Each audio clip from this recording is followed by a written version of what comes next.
I was terrified by the scene before me. The monster nearby seemed to sense my presence. My father wanted to save me, so he deliberately made noise to attract the monster's attention. But when I tried to run away, the monster suddenly chased me frantically. Fortunately, at the critical moment, I managed to lock the wooden door behind me and barely escaped. However, no one expected the monster's horns to start glowing. I just looked at it and was mesmerized. Just as I was about to fall into the monster's trap, a gunshot suddenly startled me awake.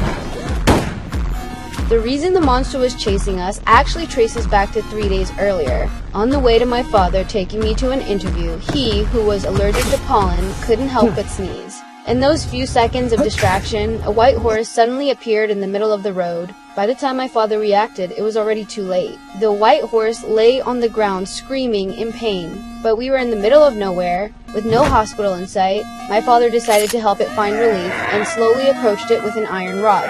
However, what we saw next left us both speechless. The white horse's horn was glowing with golden light, and I couldn't resist reaching out to touch it. But the next moment, my mind seemed to connect with the unicorn. A cosmic nebula appeared before me. I was deeply immersed in this illusion, and no matter how my father shouted, he couldn't wake me up. So he picked up the iron rod in his hand and struck the unicorn's head with all his might.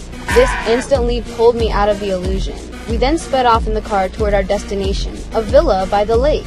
My father had been invited to serve as the wealthy man's legal representative. When he pulled out the contract he had designed, the text appeared unusually blurry. But when he took off his glasses, it became crystal clear. His 500-degree myopia had miraculously improved. Meanwhile, I went to the bathroom to splash water on my face and clear my head. I was still deeply immersed in the event of being connected to the unicorn. But when I wiped my face with the towel I carried with me, I was amazed to discover that the acne that had plagued my face for years had also miraculously healed.